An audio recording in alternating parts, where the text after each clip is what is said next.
تین بنیادی قسم کے صبر ہیں۔ الصبر علی الطاعہ، اطاعت پر صبر کرنا۔ حکم ہے روزہ رکھو، روزہ رکھنا ہے، چاہے پیاس سے حلق میں کانٹے پڑ رہے ہوں، مئی اور جون کا روزہ ہو، یہ جو ہے صبر علی الطاعہ ہے، اطاعت پر اللہ کا حکم ہے۔ آپ میں گئے ہوئے سوات کا اذان، صبح کا وقت ہے اور آپ کو وضو کرنی ہے، پانی موجود ہے لیکن یخ ہے، ہاتھ لگانے سے بھی انسان خوف کھاتا، اتنا یخ، لیکن جب پانی ہے تو وضو تو کرنا ہوگا، صبر کرنا پڑے گا۔ یہ صبر علی الطاعہ کی ایک مثال ہے کہ اطاعت جو ہے اس کے لیے صبر کرنا، جھیلنا، اس کی سختی کو برداشت کرنا، اس میں جو تکلیف ہو اس کو جھیلنا۔ اللہ یہ کہ انسان بیمار ہو اور اندیشہ ہو کہ اتنے ٹھنڈے پانی کے استعمال کرنے سے جان جانے کا اندیشہ، وہ بات دوسری ہو جائے گی۔ لیکن ایک آدمی صحت مند ہے، کوئی ایسا عذر نہیں ہے، کوئی بیماری نہیں ہے، تو اسے بہرحال وضو کرنا پڑے گا، اس لیے کہ وضو جو تیمم کی شرط ہے کہ پانی موجود نہ ہو، وہ شرط یہاں پوری نہیں ہے، پانی تو اویلیبل ہے۔ تو صبر علی الطاعہ، اطاعت پر صبر کرنا، تمام احکام جو ہے شریعت قانون پر عمل کرنا جو ہے۔ اب صبح کا وقت ہے، ابھی آپ کو بڑی بسا اوقات ہوتا ہے، آپ کا بھی تجربہ ہوگا، کوئی مریض ساری رات کراہتا رہا ہو، فجر کے قریب آ کر کچھ سکون سا ہو جاتا، سو جاتا۔ یہ بڑی ٹھنڈی جو ہے وہ نیند ہوتی ہے صبح کی۔ اسی لیے اقبال کو جواب شکوہ میں جو اللہ تعالیٰ نے فرمایا تھا، کس قدر تم پہ گراں صبح کی بیداری ہے، ہم سے کب پیار ہے، ہاں نیند تمہیں پیاری ہے، صبح کا اٹھنا تو تم پر بہت بھاری۔ یہ صبر علی الطاعہ، صبر علی الطاعہ ہوگا، یہ کچھ بھی ہے، بہرحال فجر کا وقت ہو گیا ہے، اٹھنا ہے، لازماً اٹھنا ہے۔ یہ ٹھنڈی ٹھنڈی جو ہوا چلی، ایک سخت گرمی کا موسم ہو، حبس میں رات گزری ہو، صبح کے وقت کوئی نسیم سحری تھوڑی سی چلے گی اور ایسی لوریاں دے گی، ایسی تھپکیاں دے گی کہ آج بھی جو ہے وہ چاہے گا کہ بس میں اب آرام کروں، سو جاؤں۔ اٹھنا ہے، نماز کا وقت ہے، نماز فرض ہے۔ تو الصبر علی الطاعہ۔ دوسرا صبر ہے الصبر عن المعصیہ، معصیت سے رک جانا، صبر کرنا۔ کوئی لذت ہے کام و دہن کی، لیکن ہے ممنوع، غلط ہے، حرام شے ہے، لہذا رکنا ہے۔ یہ ہے صبر عن المعصیہ، وہ ہے صبر علی الاطاعہ، اور یہاں آئے گا عن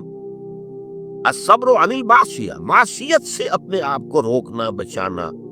ٹیمپٹیشنز کتنی بھی ہوں، کتنا بھی جو ہے اس کے لیے آپ کے نفس کی طرف سے تقاضا ہو رہا ہو، کتنا ہی اندر سے وہ جذبہ ابھر رہا، روکنا، تھامنا، بند لگا دینا آگے، یہ صبر ہے۔ تیسرا صبر ہے صبر علی البلاء یا صبر علی الایذاء، آزمائش پر صبر کرنا اور ایذا پر صبر کرنا۔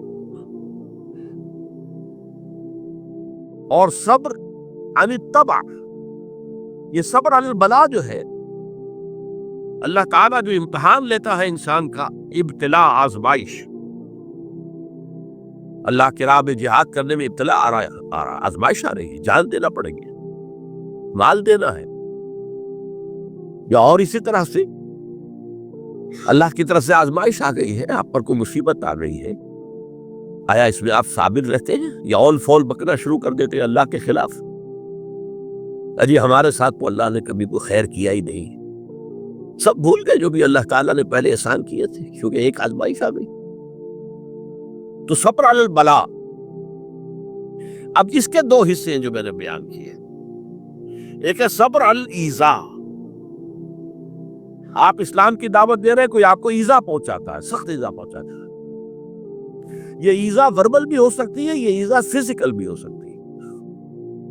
وربل ایذا، پاگل ہو گیا، تمہارا دماغ خراب ہو گیا،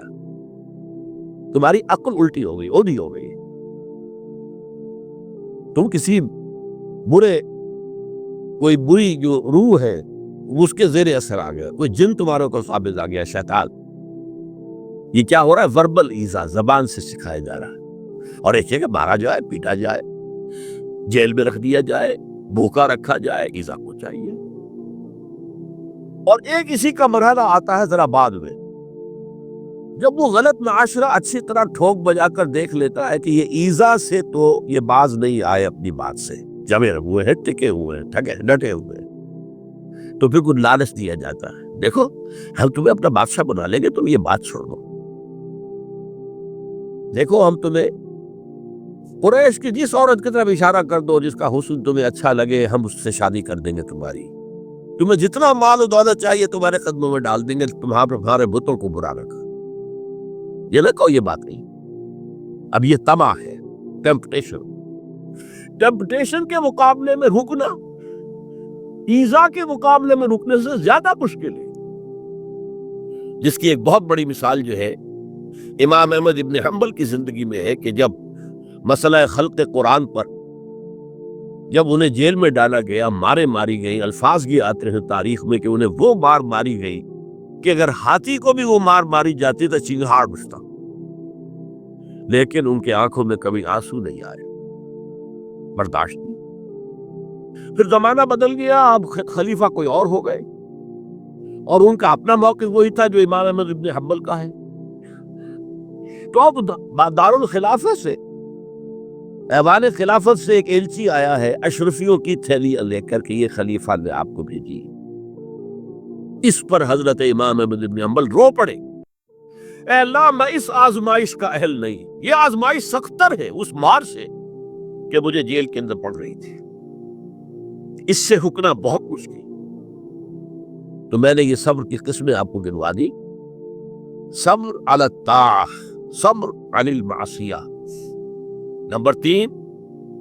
صبر علی البلاء، علی الابتلاء، اس کی 2 قسمیں،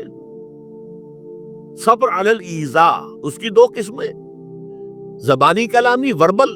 یا فزیکل جسمانی طور پر تکلیف پہنچا کر، اور پھر